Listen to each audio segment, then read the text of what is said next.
So, speaking of our generations, last night a Gen Z and a millennial got together and won Dancing with the Stars. Congratulations to Ryan and Addie that tore that floor up last night. So, Ryan's hiding secret things from us up here. I'm actually kind of jealous sometimes of preachers that have come before me for this specific reason. Their sermons were never recorded. And the reason I'm jealous of that, it's not because I'm concerned about the Word of God that we bring each week. I hope God takes that as far as He wants it to. But it's because as we're doing generations, I like to use my family as illustrations. They don't live anywhere around here, so I feel safe in this environment. But now they can just go online and access it. And so it feels dangerous. And we all know last week I talked about my grandfather, and as a builder, we all know he has no clue how to access my sermons online, so we're safe there. But my father happens to fall just under the line as a young boomer. And so as I went to collect some stories this week to help show us the difference between generations, I tried to tread very, very carefully. But this is the one that I came up with. My parents were in town to visit with us after Christmas this year, kind of a surprise visit. And they made it very clear to us that they were not there to see Chris and I, they were there to see their granddaughter, right? Classic boomers. And while they were there, we decided to watch TV occasionally if we just sat down to have lunch or something before we headed out for the day. And so I decided, just because we wanted something we didn't have to really pay too much attention to, that I'd introduce them to the show Cobra Kai on Netflix. We watched Karate Kid growing up. I thought it would just be fun for them to see kind of the next generation. Now, what I didn't think through very well was that my younger sister was also visiting with them. And I mentioned before, she has a bit of a disability. She's special needs, and so she has these specific things that she just grabs onto and she runs with them. And one of those things is she loves all things Asian culture. And so as soon as we watched this show, she was immediately hooked. Every time we sat down, every time we're home, she was begging us, can we put on the next episode of Cobra Kai? Can we put on the next episode? And so I explained to her, we're here to spend time together as a family, but here's what I can do. I promise you, we will get you through the first season. Okay, that was my promise I made to her. My father did not appreciate that, because what that meant was I would be sending her home with them after a season 1 cliffhanger to a residence that had no internet, no smart TV, and no Netflix. And so he was not very excited about this. This means that she had to ask a favor. And that favor was of my little brother, who's closer to Gen Z than he is millennial. She had to call him up and ask him if she could borrow his Netflix login to watch Cobra Kai, at least on her phone. And so my brother, in his Gen Z humor, decided to set up a special profile for them under his Netflix account that looked like this. Now, if you can't see that, he gave them, yes, I steal it too, I'm there in the middle. But he gave them a profile with an old picture of John Kreese called Old Folk. That's what he set up for them. But they somehow missed that, and they decided to watch it on his profile anyway, which of course messed up his algorithm. Classic boomers. And so that's what they did, and he was pretty upset about that. But I texted my parents this week to let them know ahead of time I would be using some of these stories. And my dad happened to respond in a text that was as long as I could read, a single text, talking about a bunch of stuff, because I secretly believe he liked the show more than he let on. Because they were okay with Jenna watching on her phone for a few episodes, but before I know it, he has went into town, Brookville, back where I'm from, small town, and he's went to the local video rental store and rented all the remaining seasons of Cobra Kai. Now, I got a couple things in there you're probably thinking, yes, there is still a video rental store in Brookville, Indiana. It might be the last one in the world. I also did not know you could actually rent Netflix DVDs still. Did anybody else know that was a thing? And so again, that's just kind of the classic boomer move. And when I texted him about this, my dad responded, and he didn't just say, well, yeah, that's what we did. Again, it was like a page long explaining all the good deals that they get at Hometown Video. You can get $1, one video for a day. You can get $5, rent 5 DVDs for 5 days. You can keep them as long as you want sometimes. And then he ended the text by saying, 15 years ago, I had asked them to rent White Christmas for me to bring it in. And even though I've owned my own copy for 6 years now, every year I go rent it from them just to say thanks. And I'm like, okay, my dad is a classic boomer. Now, boomers are called this for this reason. After World War II, a bunch of men came home from war with one thing on their mind. Get your heads out of the clouds, the American dream. They wanted to chase the American dream, which also involved starting families, coincidentally. So there was 80 million babies born after World War II. And at the time, yeah, some of you, we'll get there. You might not be so loud in a few minutes, okay? That made up, believe it or not, 40% of America's population. That meant as kids, baby boomers represented almost half of our country. And what happened was this: all the retailers and all the marketers, they looked at that generation, and what they saw was the biggest group of consumers in history. And so from that point forward, everything was tailored to the baby boomer generation. And in my research, as I've done it for this series, I have some resources that kind of delve into the difference in generations and who gets along well with what generations and who doesn't, trying to figure out the biggest gap. And here's what that research has found. When they interviewed builders, they said builders struggled to get along most with boomers, because builders respected their parents, boomers didn't. And so they didn't get along well with their kids that disrespected them. And then they interviewed Gen X.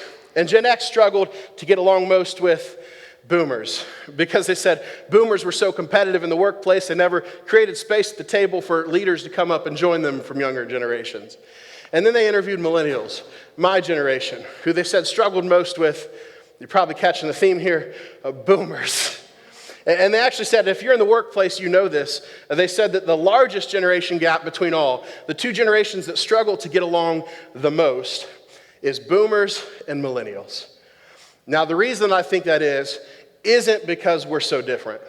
In fact, I think the reason that is because actually boomers and millennials are very, very similar.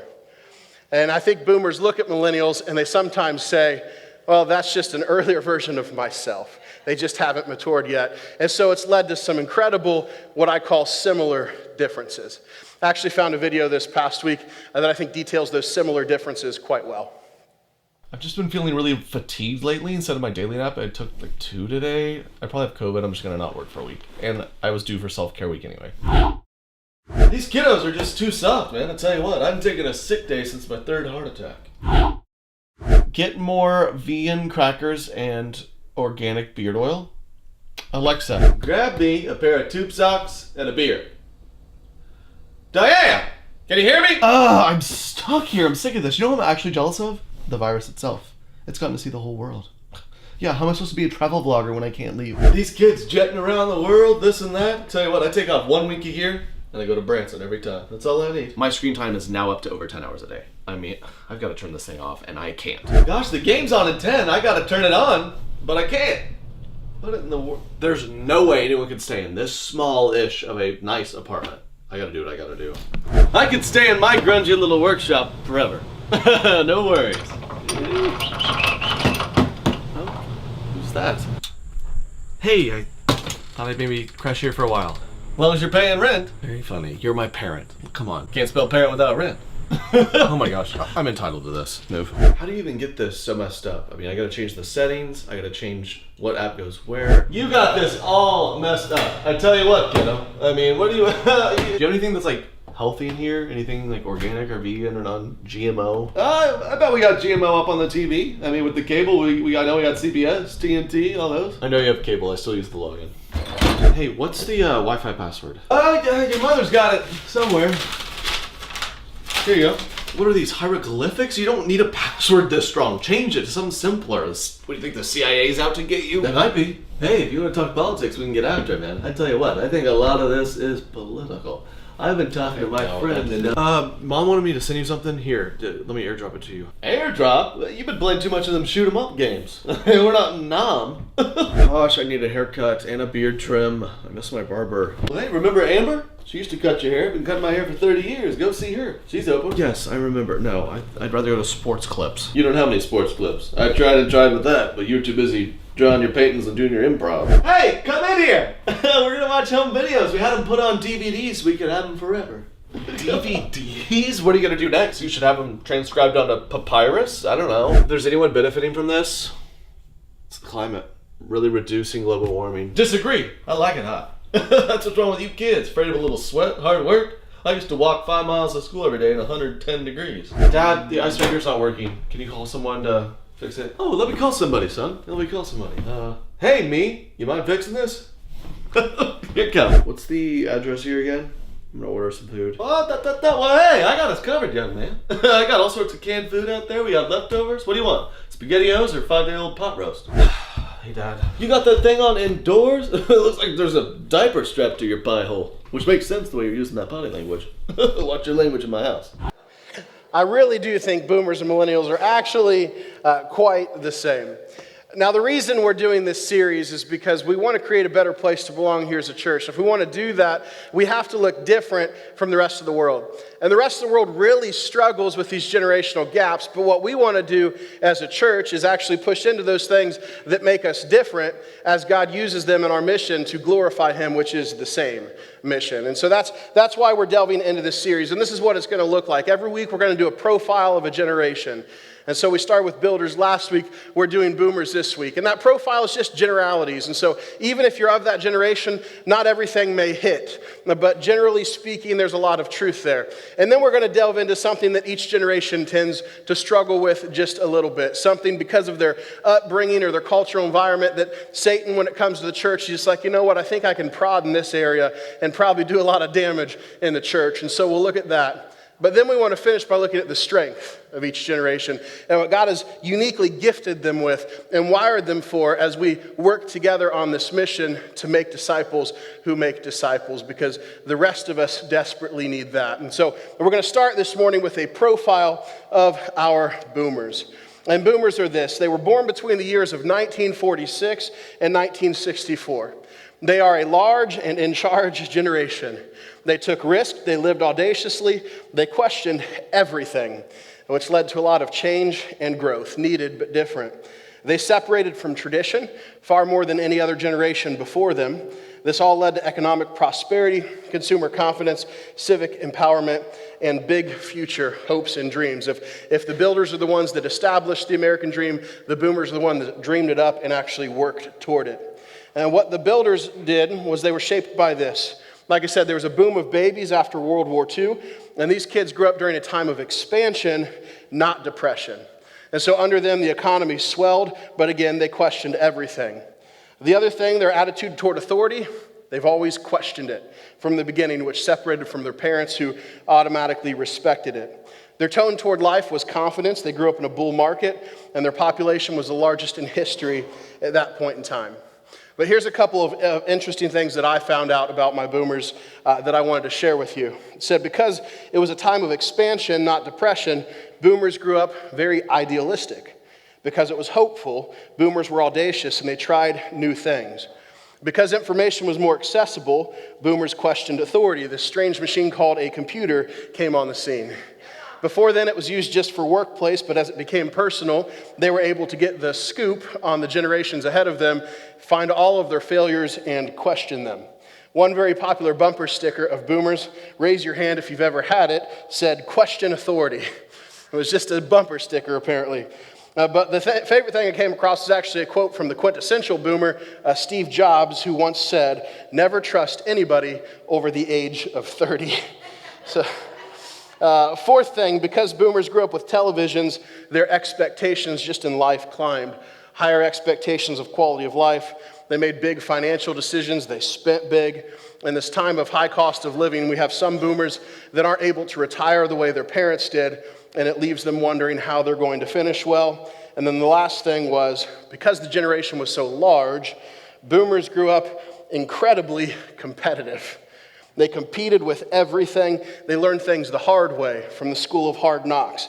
One phrase that was used to describe them is they've said, I'm glad I did it, but I would never do it again. Now, if you are a part of the boomer generation, could I get you to raise your hand so we could all see some of you in here? All right, security team, take note. They're there. Just for later, okay? Boomers, so those are our boomers. To the rest of you, I want to help you understand what these people help bring to our church. They have, on average, far more life experience than any generation before them.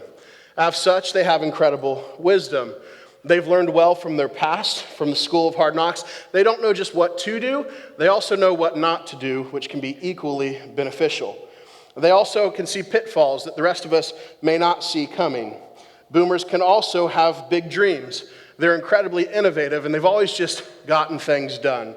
But when I think most about boomers and how God wants to use them in the church, it's this. It's not just that boomers are incredibly innovative, they're incredibly resourceful.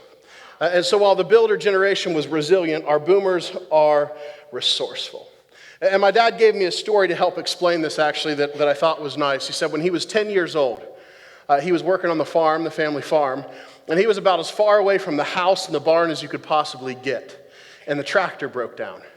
So again, he's 10 years old. He walks all the way back to the house, and when Grandpa sees him, he naturally says, "Where's the tractor?"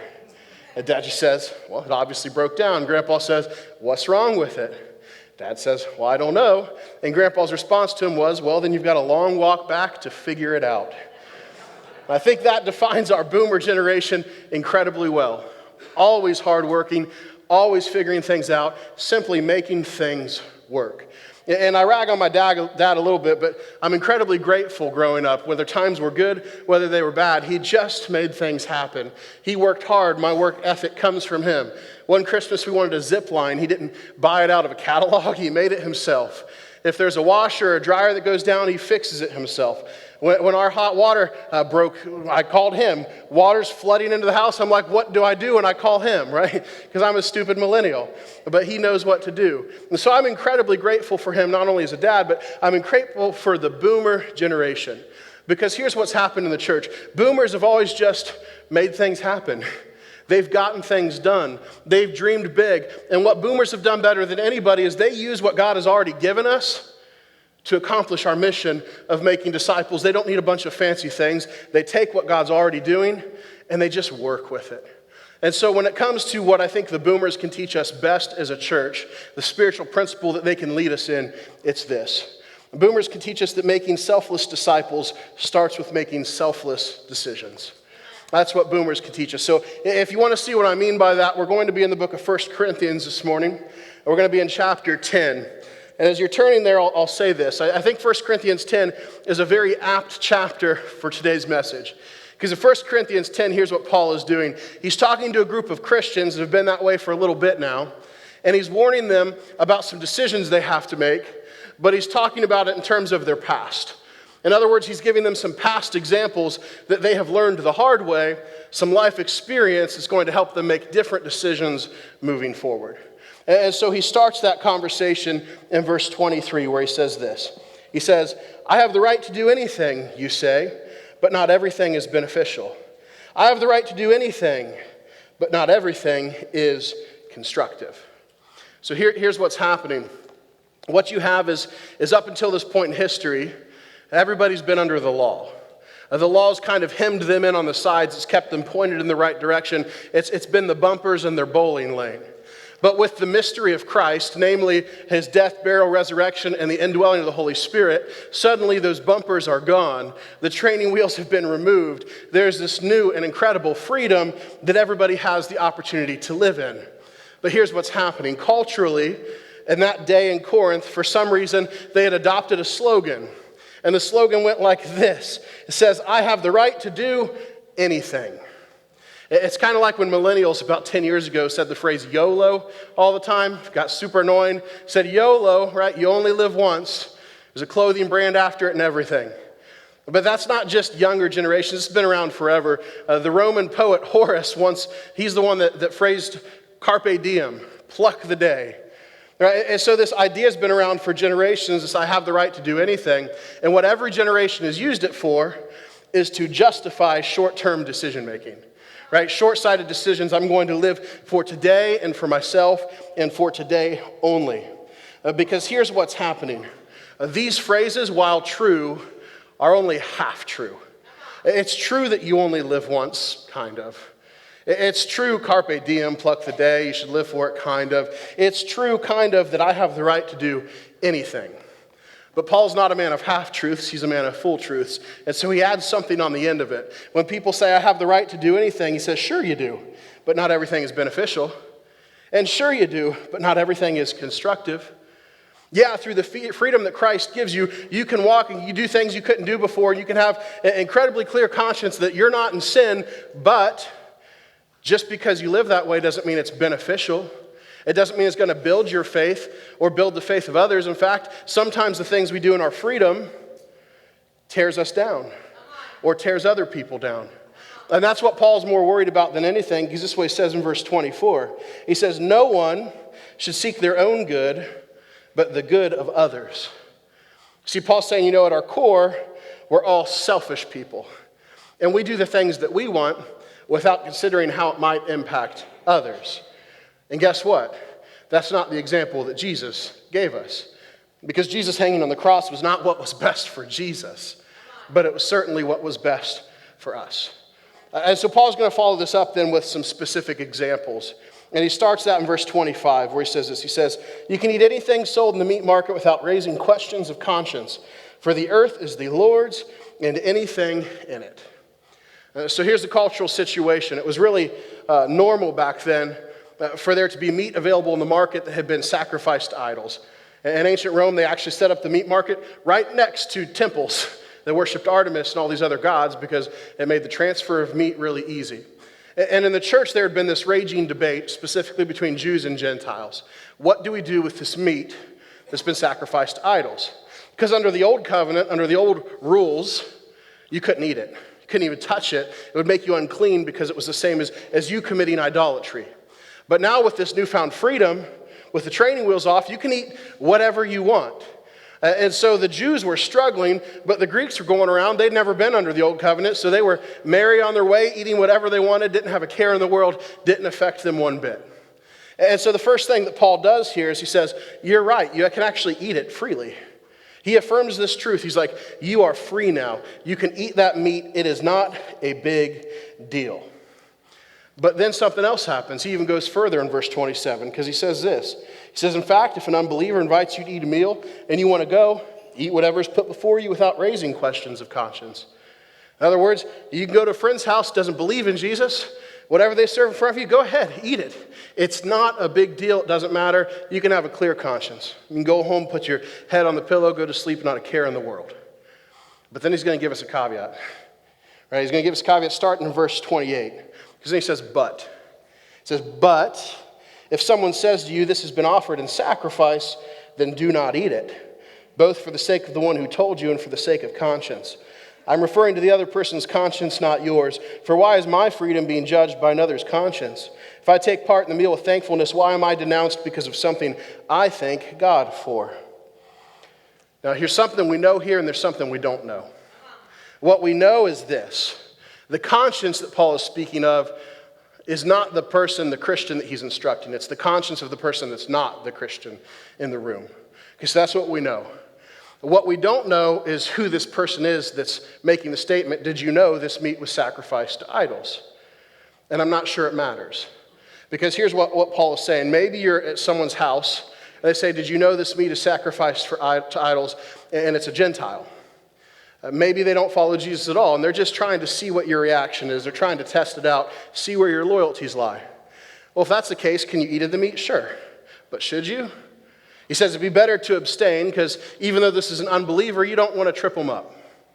But it could be something else too. It could be a believer. Maybe it's someone from Jewish background that their family's not eaten this meat for generations, and they're struggling to walk in this newfound freedom. Can you eat the meat? Sure. Should you? Probably not. Why?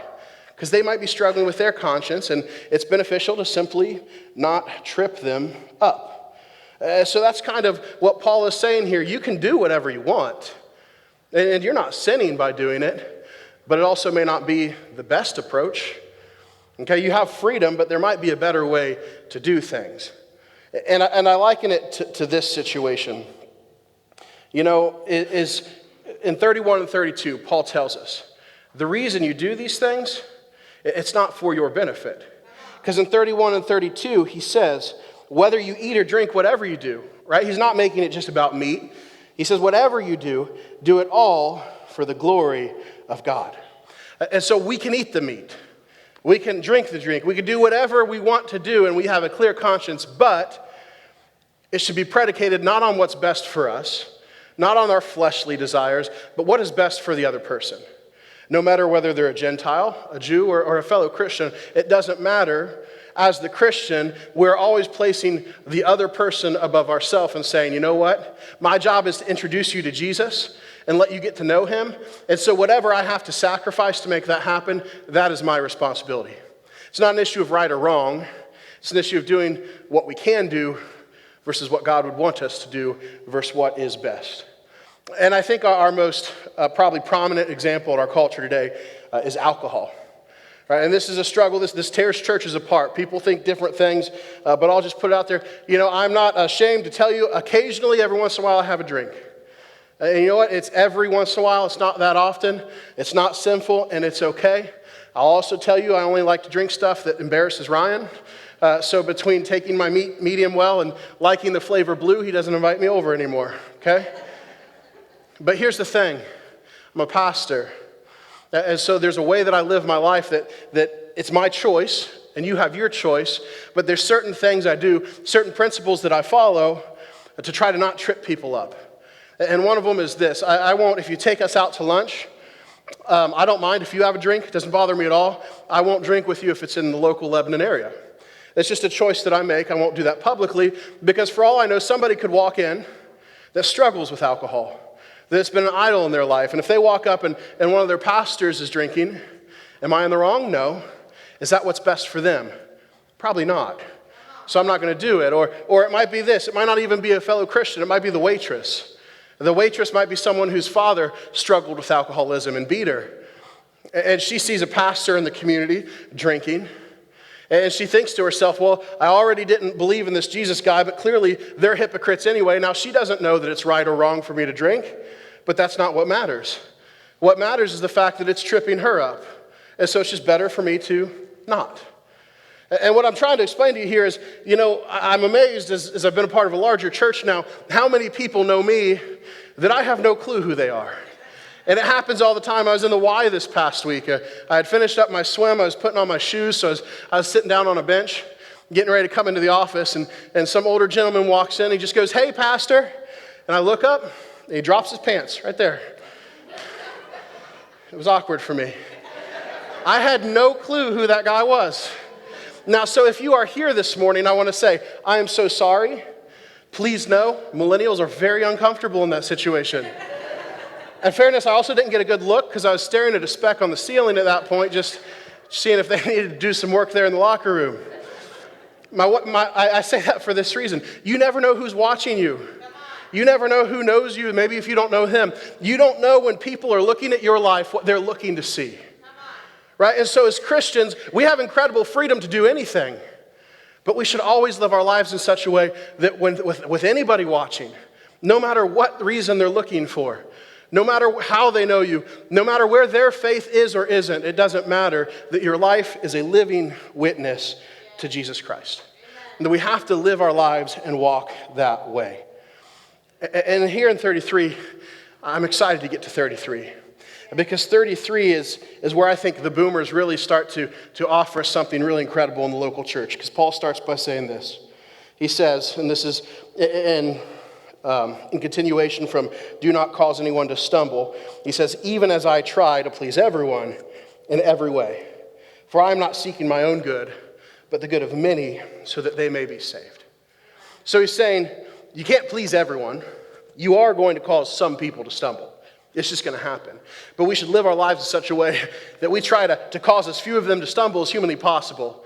Or even better, we should do whatever we can to reach those that don't look like us. Paul elsewhere in Scripture says, I become all things to all men so that I might win some. Right? We have been given this incredible freedom. Here's the real tact of the freedom. We have been given incredible freedom to reach people for Jesus however we want. You know, the thing I think the church misses sometimes is that we should be willing to do anything short of sin to reach people that are far from Jesus. It doesn't matter. That's the freedom that we have been given, is we can reach people no matter how God has gifted us, no matter what he's doing in their life, no matter what we use to try to do it, we can reach people for Jesus. We can walk in that freedom and grace with no condemnation, trying our darndest, and we might mess up sometimes, but at least we're trying. You know, Dwight Moody once had a quote. He said this. He said this about evangelism. It's in a couple slides. One more, I think. He said this: "It's clear you don't like my way of doing evangelism, and you raised some good points.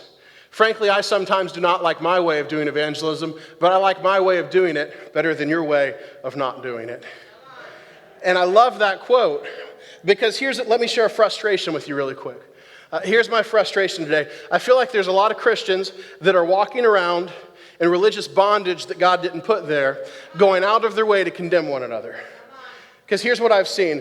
Whether it's the Chosen, whether it's the He Gets Us commercials, whether it's this Jesus Revolution movie, Hollywood has left a gap. For years, Jesus has not been able to be in the public light. The message has been kept from the public light. And now that Hollywood's seemingly run out of material, and people don't want to listen to him or talk to him anymore, there is a gap there. And Christian media has stepped into that gap and said, all right, we've got something for you. And when I look at that, the thing that's most discouraging to me is, you know who's complained about that the most? Christians. Christians, because they look at it and they say, you know what? They're not doing it the right way. But here's what I have to say. I like my way of doing evangelism better, and I like your way of not doing it. You know, and so I think what Paul is saying here is, friends, as a team, as Christians, we have incredible freedom to reach people no matter what it looks like. And so here's where I'm going with that today.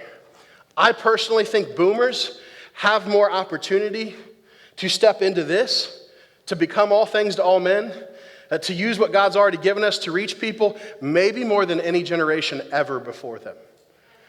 Here's the concern, right? The concern is that boomers tend to struggle with self-centeredness. Okay? I know you got concealed carry, keep it in your pocket. Boomers struggle with self-centeredness. And listen, I know that sounds harsh. It's just part of how you were brought up.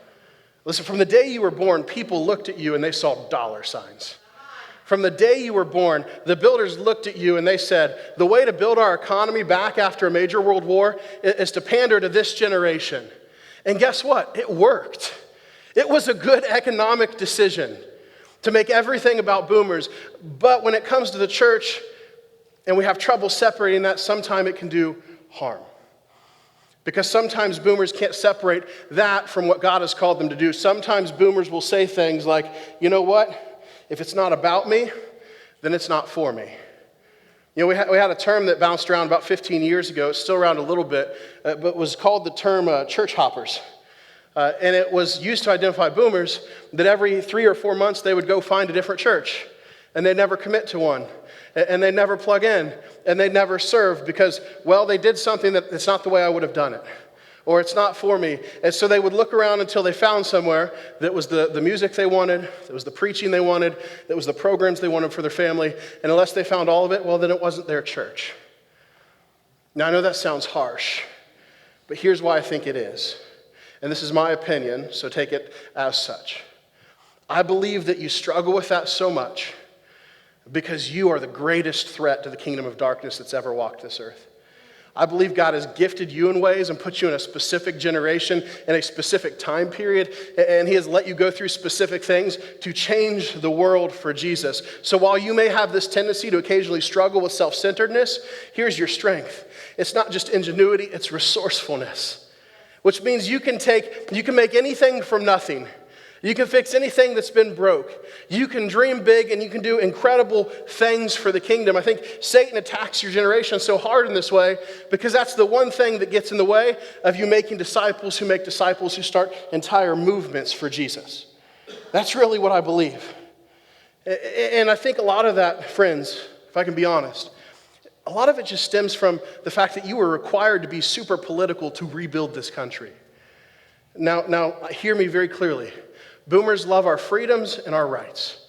And as a younger generation, I am so grateful politically that boomers try to protect our freedoms and exercise our rights. I love that politically.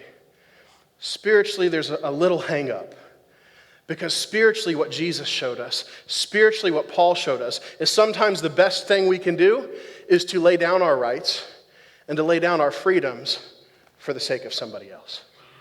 Now, that's a hard message, but that's the way that we get to move forward. And it's through this incredible resourcefulness, friends, through these gifts that God has given you, that if we take it back, if Satan gets you and convinces you, you know what, it's about you. You know what, you've earned the right, you've earned your say-so, so you should complain if it's not what you want. You should go to a different church if they tick you off. All these things Satan does, he does it because he's scared to death of you. Because the only thing that gets in the way of you changing the world for Jesus is if you make it about you. And the moment that you say it's not about me, and I have so many incredible boomers in my life that have already made these decisions, say, no, it's not about me. Right? Because the closer we get to Jesus, the less we look like distinct generations anyway, the more we just look like Christians. Amen. I know so many boomers said, it's not about me. It's about laying down my preferences. It's about laying down my freedoms and rights for the sake of others so that they can meet Jesus. Boomers, you cannot believe the lie that you are entering this stage of life that you are fading from the world. You are entering a stage of life where you can change the world and change it powerfully. Because here's where you're at. You have resourcefulness built into your DNA. It's there. You've learned from the school of hard knocks. You know not just what to do, you know what to not do. You also have in you that you've already done movements before. You've already changed our world once. It's called the Jesus movement. Happened in the 60s and 70s. There's a movie out about it. You were the first generation to say, you know what? There's a whole group of people that would love Jesus, but the church has cut them off. And you changed it. That's being felt to this day. Krista's parents were saved in the Jesus movement. We wouldn't be here if it wasn't for that. Boomers, I can thank you for that. But we need it again because the world has changed again. And we need you to help lead it. Because now you're entering your retirement years. You've got more time to give than before. You're trying to figure out what the fourth quarter of your life really is going to look like. And this is my favorite part. Research proves that millennials and Gen Z, more than any generations before them, desperately crave mentorship. Amen. We just call it life coaching. Friends, the Bible just calls it discipleship. Gen Z and millennials want to be led by you. We need to be led by you. We need to see you lead us. And the way that you can do that, the way that you can show us that nobody else can show us the way you can, is by showing us that making selfless disciples starts with making selfless decisions. If you step into that, it scares Satan. And God is so excited about it because he's put you in a position nobody else in history has been in. I'm not joking when I say, friends, you can change the world. Not just the church. You can change the world by saying, you know what? It starts with making disciples. And selfless disciple starts with selfless decisions. But we'll finish up with this verse right here. And the way that happens is like this. Chapter 11, verse 1, where Paul says this. He says, follow my example as I follow the example of Christ. In other translations, that might say, imitate me as I imitate Christ. How did he imitate Christ? He laid aside his rights.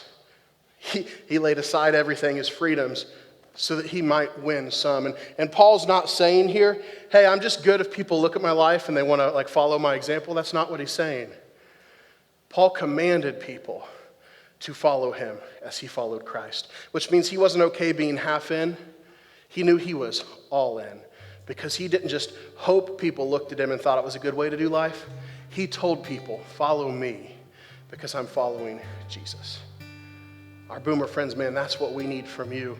Follow Jesus so we can follow you. It starts with selfless decisions, to care about people that are far from Jesus. And so I'll end with this, just 3 specific things I want to tell our boomers here this morning. First thing I want to say is I want to say thank you. I want to say thank you for making things happen. Churches, maybe more than anything else, needs people that just make things happen. There's always seasons in churches where things are tight, where things are good, where you never know what's going to happen. I was just talking last week behind stage. Oh yeah, I put in the entire baptistry. I'm sure you did because your generation did everything. You did everything. You put in everything yourself. Half the work of this church was done by boomers. You said, you know what? It just needs done. That is so, man, if us younger generations could just get a hold of that. Just do it because it needs done. Man, we could change some things. So I just want to thank you for doing things. Even Mary Beth this week. She told me, hey, did you know that boomers used to take communion cups that were used and wash them and turn them into Christmas ornaments? Some of you know what I'm talking about. I still have no clue what I'm talking about. But I think that's awesome. It is boomers that have always just found ways to make things happen. So I thank you for that. Second thing I want to tell you is I love how competitive you are. And I love that you have spent your life and you've earned a right to want things a certain way. But I also want to encourage you that Team Jesus is better than Team Me, and Team Jesus is even better than Team Southern Heights. There's this thing, I've interviewed a lot of churches through the years that have boomer elder boards, and I've always been amazed at the dying ones, that they seem more concerned about what other churches are doing than what they're doing. Well, this church down the street, they're doing this, and they're getting all the young families, or they're doing this, and all the people are going to that church, and they're just so worried about what other Christians are doing, and they're condemning them because it's hit their numbers. Friends, we're all on the same team. There's a generation of boomer pastors and elders in the last 10 years or so that have went out of their way to say, we are going to involve other churches, we're going to involve other Christians, other organizations. That He gets us as a collaboration campaign across the country of Christians. And the results of that have been incredible. And so my encouragement to you is I absolutely love how competitive you are. Let's make sure we're competing for souls, not against other Christians, because God is going to be glorified when we work together. And the last thing I want to say is this. This is to our boomers specifically, not just the generation, but to our people. Every church goes through transitions and seasons. Some are high, some are low. In the last few years, we've had a transitional season that was unexpected, and it wasn't always easy. That we are thriving today is a testament to your leadership through those choppy waters. You had enough life wisdom. You had enough experience. You had enough go-get-itness to know what to do, to know what not to do, and to lead us forward. And even to our elder board, we've got 3 millennials on staff. They give us all a seat at the table. They've always welcomed our input and our leadership because our boomers in this church have said, no, we want every generation to be present. And they've made that happen. They haven't just said it, they've made ways to make it happen. And I think because of that, and because of your leadership as boomers, not just our elders, but all of you, I know you've sacrificed so much, and that God is doing amazing things is because of that. So I really do. I thank you for your leadership, because we are where we are today because of you. So that's what I want to say, but before we go, I want you to watch a quick video from my friend Randy Gilby.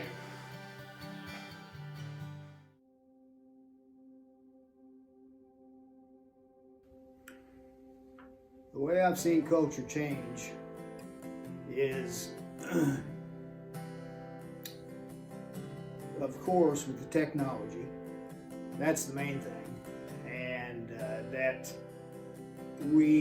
even with technology, we're not connected like we used to. I mean, growing up, we were always going to someone's home, visiting, and such as that. And it just seemed like we were a lot closer than what we are now.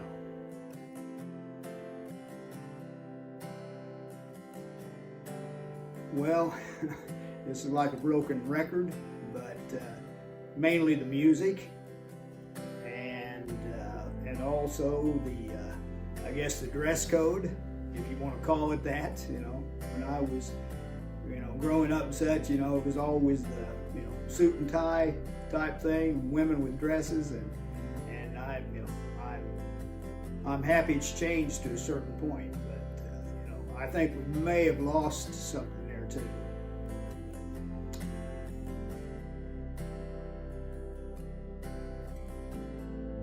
Oh, I'm excited. I'm excited with especially the new people we have on staff here,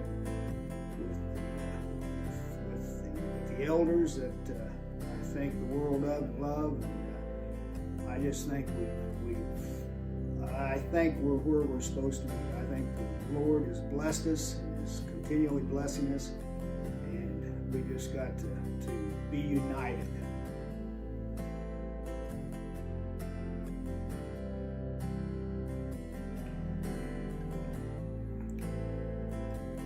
I think that the pressure that is put on man from, you look at the 2020 with COVID and such as that, and all they went through then as far as doing school online and such as that, and just all the different pressures, peer pressure and all that's on them. I just don't remember having to go through it like what they are today.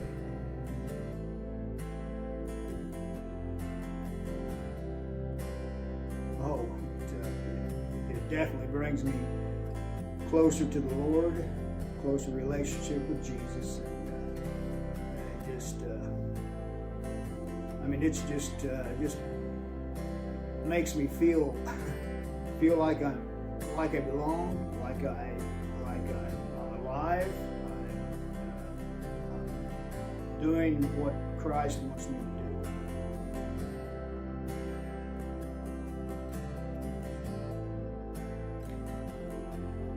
Yeah, probably one thing, don't be so afraid of change. And coming from me, that's saying quite a bit because I've never liked change. But I realize that to do the work here on earth that the Lord wants us to do, that we have to accept change. And as long as we're still preaching the word, and as long as the truth is out there,